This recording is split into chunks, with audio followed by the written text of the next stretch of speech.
What's going on, everybody? I realize I haven't done a video or update on my sobriety at all. I honestly don't even know how long I've been sober now. I had to go and maybe look at one of my old videos, but I know it's been over 2 months, I'm sure. Um, so let's just say 60 days sober. Um, has anything changed? I'm able to manage my money better. That's a good thing. I'm able to manage my money better. Um, what's another benefit of me going sober? My attitude. I've been able to handle my attitude a lot better too, y'all, because if I'm drunk and high and somebody disrespects me, I mean, I it could put me in a position to go back to jail. I am a two-time felon and I cannot afford another felony because they have something in Indiana called the habitual, whereas if I go to jail right now just for hitting somebody and doing bodily harm to somebody, they could hit me with something called the habitual, which could sit me down for a long time. You know, the longest I've ever done on a stretch in jail, it was only 15 months. I say only because I know too many people that's done way more. And then my second longest time after that was 5 months. And then I did 12 days. This is jail and prison time. And I've done 6 months of house arrest, and then I did 3 years of house arrest. And I would have to say that 3 years of house arrest was the worst out of all of them. Um, but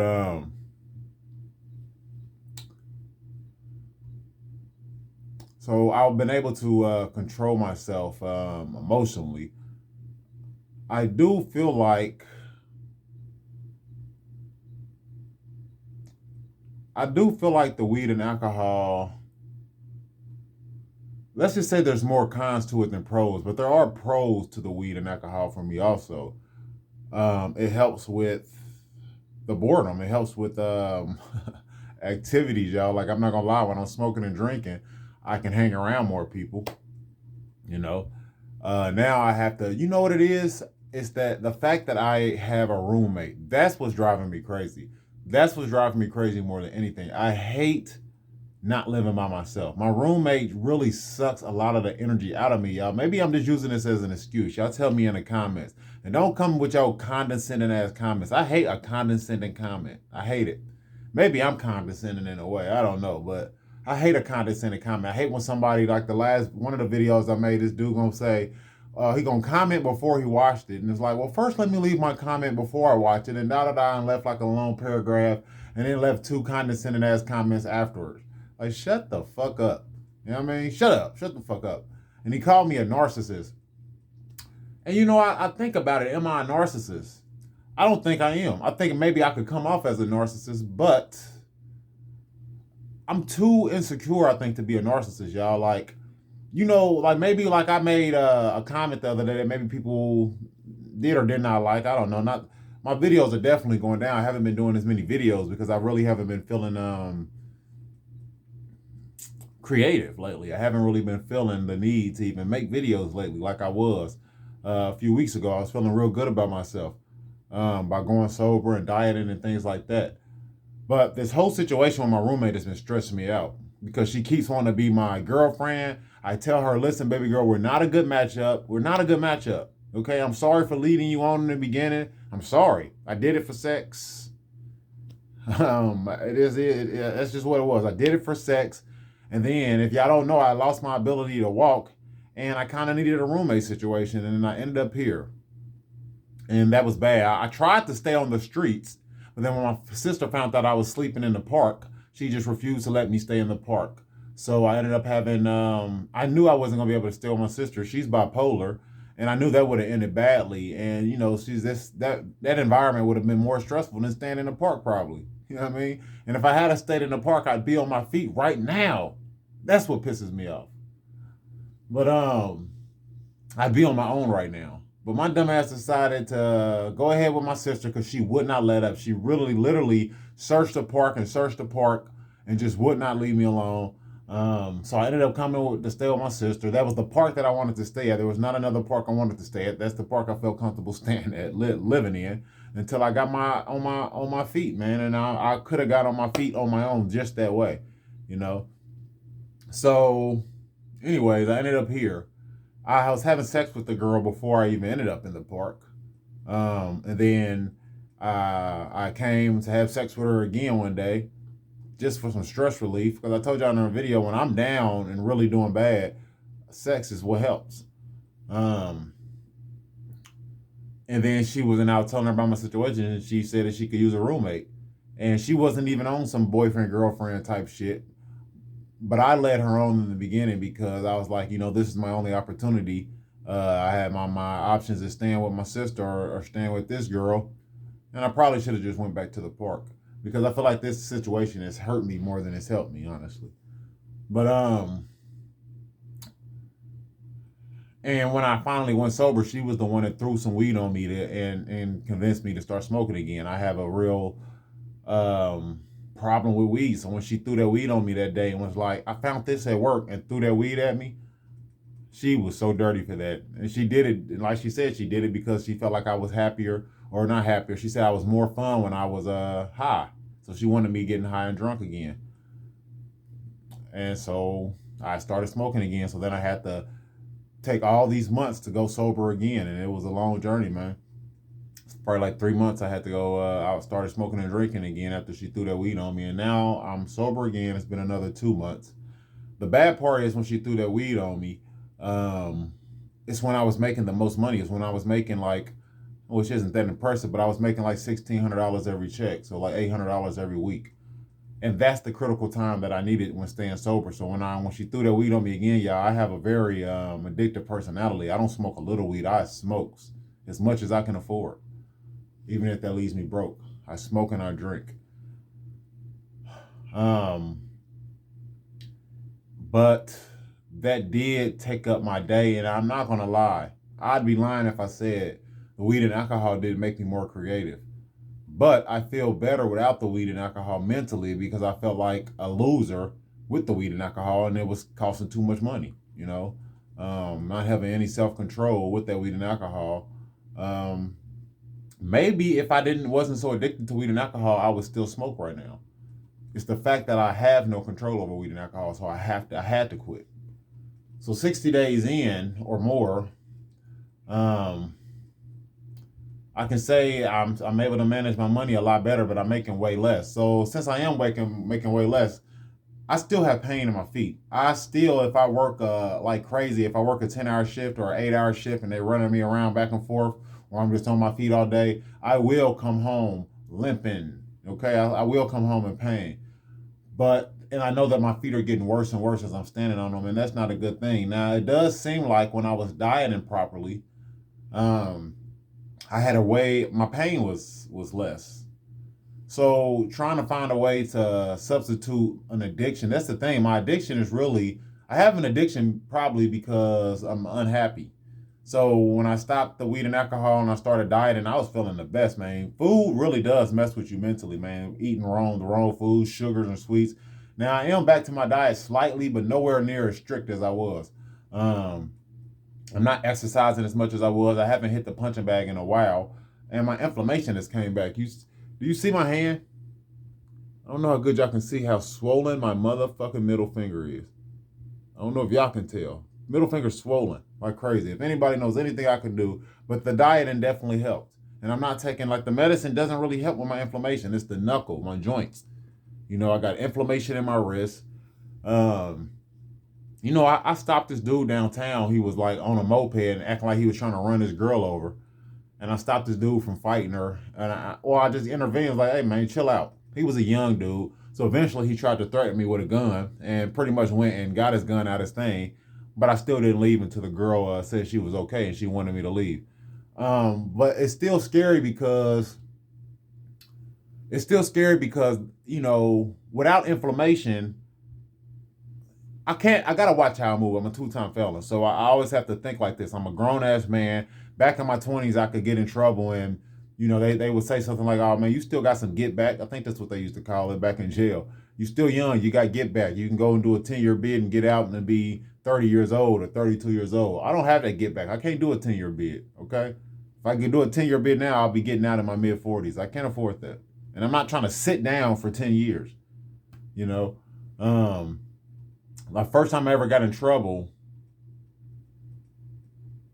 I kept my mouth closed for someone else. I was facing 20 years and they were dead stuck on giving me 10. This is back when you did 50% of your time in my state. So it was a 10 do 5. So I was really had my mindset on doing 5 years, and I can't afford 5 years. I don't want to do 5 years in jail now, and especially being around that type of environment. Losers, the most low vibrational people you can think of are in jail, man. The last time I was in jail, I probably would have went crazy. I was only in there for 12 days when I was out, and then bonded out, and that's when ended up on house arrest for 3 years. But I can't do that anymore. I can't do house arrest anymore. House arrest was one of the most depressing parts of my entire life, and 3 years wasted. I don't want to waste any more time. I feel like I have a mission to try to make a better life for myself, man. Um, so sobriety definitely keeps me on track, because if I'm high and drunk and somebody comes at me the wrong way, there's a good chance that I'm going to attack or going to put myself in a bad position. The dude last night, I kept fantasizing about just dragging this little bitch ass in the alley and just, you know what I mean, before he got to that gun. I could have got to him before he ever got to the gun. I know this in my mind. Like, I'm fast, y'all. Like, I'm fast. I'm strong. Um, and I know this about myself. So his gun was in the back of his moped. I even let him go get it because it's like, man, first off, I hate to say this, but I knew he wasn't going to just go and shoot or anything like that. I could just tell. It would have had to been me attacking him or something, like, you know what I mean? But he was coming at his girlfriend all crazy. And then I had to think, and I know this part is bad. It's like he was like, bro, you don't even know what she did. Yeah, I mean, you say none of your business. And I had to think, all the things I've been through with females, what did she do? Did she cheat? Did she steal from them? I don't know. But then the part when he was like, oh, I don't even put my hands on females, that kind of disarmed me a little bit. Because he wouldn't putting his hands on her, but he kept acting like he was going to run her over. And all I heard was like, stop, leave me alone. You know what I mean? So I had to say something. But then I asked her, like, you sure you're okay? And she was like, she said she was good. So then I went ahead and left. But I hate being disrespected. I don't like the fact that he raised his voice at me. I hate that. Even with the last place that I worked at, I hate the fact that that dude was raising his voice at me. I don't like that. So if I'm high and drunk, there's no telling where that would lead to, because my thoughts get real dark off the alcohol. Like, you feel like Superman off the alcohol. Um, I don't think I was going through this inflammation off the alcohol either, man. I'm trying to remember, was I inflamed like this? My feet were in pain, or were they? Yeah, I'm not gonna lie. I don't know if I was in this much pain when I was drinking and smoking. Can't remember though. Either way, right now my fingers are, not to flip you off, are both inflamed. Plus, let's see. Okay, this one, these two. This one is sore and inflamed. I'm really fucked up out here. All right. Wrists are inflamed. Tendonitis in the wrist. Knees get sore. It's not good, y'all. I'm 33 years old, about to be 34. It's not a good look. It's not a good look. But either way, I can also stay focused. I can keep myself out of trouble with the weed and alcohol and stay focused on a career. And all the pain that I'm in, it's time for me to go ahead and step up at my job. I tried to stay part time, but I cannot just sit at home. That drives me crazy. Not being productive drives me crazy. And the energy in this house is so lazy. I'm used to being in my own house. I'm not used to living with people. I'm used to being an independent person. It drives me crazy having to live with somebody that's not creative, and not productive. Like, she'll go and she'll make money. She'll work her job and she'll get off and she'll do like Uber Eats or the grocery shopping app or whatever, and she'll do these little jobs like this. But she'll just spend it all. She spends all her money. She's horrible with money, and she'll go broke again. And she uses all these little cards and things like, I think she has like a Walmart type credit card, maybe. I think she has like a credit card through Walmart. I think it's called Afterpay. I think that's what it's called. She has something called Afterpay. And she has Cash App, who lends her $150. And she's always in debt. If you're working and making all this money, there's no reason you should be borrowing money. There was something I saw on maybe Forbes that what was the statistic that the average person spends $1.1 or $1.2 for every dollar they make. And that's how they stay in debt. And she's definitely that person, and so was I. But that was from the weed and alcohol. So I love the fact that I'm able to manage my money a lot better from the weed and alcohol, y'all. So even though I'm in pain, I have to go after a career. I have to go after a career. And so now my game plan is I can think clear now, something that I wasn't able to do when I was smoking and drinking. So I might have to go for the supervisor position at my job. Now, the position hasn't yet been created, but I'm not going to let anybody else get it. And I'm not really, I can get a supervisor position. I have a lot of cooking experience. I'm a dependable worker. In this world we live in, people do not want to work. People just don't work. I also didn't know there was a population crisis in the United States. So that's making it hard for people to fill jobs also. I didn't know, I wasn't aware of this until recently, that there's a population crisis. Um, I feel like I didn't get to explain why I'm not a narcissist all the way, but anyways, um, insecurity, let's just put it that way. Psoriasis, pain, you know. Anyways, I don't know why that just popped in my head about that dude that called me a narcissist. It popped in my head again. But I want y'all to know I'm a very insecure person. I don't care how confident I sound. Like I said, I was going to have sex with those two girls at work, or I didn't say I was going to have sex with them. I said that they both liked me and I could probably have sex with them. But I say that, and maybe that sounds cocky, but you have no idea how insecure I am. I just say that because one of them flirts, and one of them is just in a very low spot in her life where she just needs a man because she's scared to die alone, which, you know, a lot of women are going to end up like that in their late 30s and early 40s. In the modern day world, because it's just crazy. But so I have to focus on my career. I have to go ahead and I'm gonna talk to the chef when I get back to work, because I only got hired to work nights, but the workers are so unreliable. I'm supposed to only be working 3 p.m. to 11 p.m., but he keeps scheduling me 12 p.m. to 9, 11 a.m. to 8 p.m. and all these damn shifts. And I said, hey chef, when you hired me, I told you specifically that I only wanted to work 3 p.m. to 11 p.m. That was specifically. And then I bent one time. This is why I don't like people. You bend one time, you give them an inch, they take them out. Because one time he was like, man, you think you can come in at 1 p.m. just once? And I was like, yeah, I'll do it for you, chef. And ever since then, without asking me, he's just been scheduling me whatever the fuck he wants to schedule me. So I told him, I waited for him to get back from vacation, and I texted him. I was like, hey, man, I got hired to work nights. Why did you schedule me 11 a.m. This coming Sunday? He was like, man, we just got a big catering event, and I could really use your help. Well, that's because the people that he has just aren't reliable. They're liable not to show up. One of them has health problems, but she'll still do a no call, no show sometimes. But she does have health problems going on. And the other dude just has mental problems, y'all. I might have to do 2 videos today to tell y'all something about dining out. It's not the safest thing to do when it comes to, like, let's just say germs. So all your workers are reliable. First off, when I go back into work and I see you, I have 3 days off. So when I go back to work and I see him, I'm gonna let him know I need a raise. If you can't schedule me my 3 p.m. to 11 p.m. because you don't have reliable workers, I want another raise, and a significant raise, not $1, $2. I'm going asking for $2. You know, I almost want to ask for 3.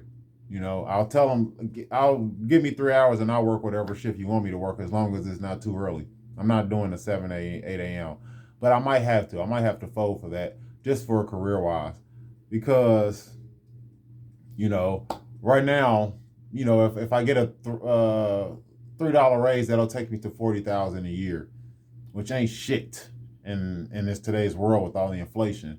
But if I can do that and then start working overtime because of his unreliable ass workers, then they could probably make a salary position for me, because that's what would make more sense. And the salary position is 50 hours a week. And go ahead and I'll do 50 hours a week, maybe for 50,000 a year. 50,000 a year, maybe 55. We'll see. I'm gonna have to negotiate. But anyways, so I need to do this to get on my feet and get away from this girl and find me my own place. Because I need to go back to where my checks are $1,600 every 2 weeks, or maybe $1,500 every 2 weeks. I have to go back to that. I can't keep. I was relying on YouTube, but this house is just so unproductive, and it's the energy here. Like if y'all believe in energy, this girl has such a lethargic, such a sluggish ass energy to her, and sort of like a fucking just. It's just like a lot of people. Like I know this is gonna sound condescending. Okay, maybe this is the narcissistic side. Y'all tell me. People are lazy as fuck, man. People are very lazy and they're very small minded. Like if you tell somebody, hey, stop smoking cigarettes. Um, you just had a heart attack. Stop smoking cigarettes, and they still continue to smoke cigarettes. I have been able to convince my roommate to stop smoking cigarettes, though. And I'm proud of that. And hopefully, even after I leave, she sticks with that because she's very depressed with me not wanting to be her boyfriend. Super depressed, y'all. I mean, just runs out the room crying. Ah, why did you even do this? And shuts the door and runs out there. And then she's even threatened suicide. And we do have a gun in this house. I went ahead and took the gun out her car. I think I'm gonna hide it again. I don't trust her around that gun. Cause she watched too many true crime dramas and all this shit, bitch. You ain't about to have me on TV, okay? So I'm gonna go ahead and hide that gun again to a place where I can reach it. I am 6'5", 6'4", 6'5", whatever I am. So I'm gonna go ahead and put that thing on a place where I can reach it and not tell her where it's at. That's what I was doing in the first place. So,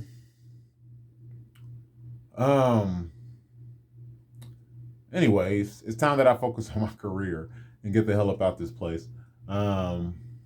And like I said, I'm able to manage money and save money a lot more. But when you go and move into a place, they're gonna see how much you're making, and that's a big part where I think it's usually most places want you to make 3 times what the rent is. And you know, if I could find me a private landlord. Being a 2-time felon, I would need a private landlord and hopefully be able to move into hopefully not the worst place in the fucking city again. Like I don't want to be around drug infested. I don't want to be around people. People kind of draw themselves to me when I move onto a street or something. For some reason, I always end up making a friend, no matter where I live, and then I end up having to cut that person off because there's never a good friend. What the fuck is a good friend out here? To all my missing throats, what the fuck is a good friend?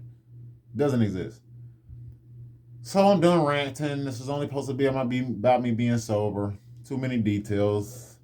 What do you know? That's just what I do. Too many damn details. But just know that there's definitely more pros to being sober than there are cons. But I kind of do, if I'm thinking correctly, feel like when I was drinking and smoking, my inflammation was not like this. Tendonitis in my wrist was new. I believe that's something that happened after I stopped drinking and smoking. And honestly, I went sober when I was on house arrest. And that's when all of this started. I hate to say this, y'all, because I don't want to encourage anybody else to be smoking and drinking out here. But I do feel like weed and alcohol might suppress inflammation. Or the weed, maybe. Maybe I need to try CBD. Maybe it was just the CBD. Maybe I need to try CBD oil. I'll look into that. Either way, this is my sobriety update. I'm able to see things a lot clearer. I'm able to save up my money. Eventually, I'm going to open up a business. What that business is, I'm not sure. I know I need to get my YouTube channel up to 1,000 damn subscribers and start posting every day. But that's going to be a passive income.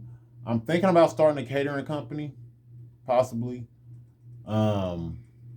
I am going to go back. I am going to go to school in October for biology. So I do plan on starting school to try to get a 4-year degree in biology. By the time I'm done with that 4-year degree, my felony should be expungible, hopefully, and a year or 2 after that. So hopefully I can expunge my felony after that. Because let me see, I got off of papers. It's almost going on 2 years. So about a year after I get my degree, 1.5 years, I should be able to expunge my felony. This video was longer than I wanted it to be. Either way, I'm able to see the end of the tunnel, or I'm able to see some light. Let's just say that. Where when I was smoking and drinking and everything, I did feel way more depressed. Let's say when I was smoking and drinking, things were a lot more depressing, and I felt like a loser also. So there's definitely benefits to going sober. I do not have any weed cravings or alcohol cravings. Every once in a while, I'm like, man, I should go have a drink. But that is a gateway. it's not the drinking that was a problem. It was the fucking the drinking was a problem because I would probably start getting drink beer every day. So I have no cravings for weed. I have no cravings for alcohol. It's the boredom. It's the boredom that be like every once in a blue moon, it'll pop in my head, but I'll never be like pulled towards it. Like, man, I need a shot. I don't have any craving for alcohol either. Like, you know what I mean? But every once in a while I'll get bored and be like, a beer wouldn't be too bad right now. But I know me, one beer will lead to a 6 pack a day easily. And I don't want to go back to that. Plus health reasons, y'all. That's the biggest thing. Health reasons. That's the biggest part of not smoking weed and alcohol is blood pressure and what it does to your body. Like, being healthy is more important than being high and drunk. So this is my sobriety update that lasted 25 fucking minutes. 26. 25 minutes and 50 seconds. I was playing. Anyways, it's the Scrooge, and I'm out of here, y'all.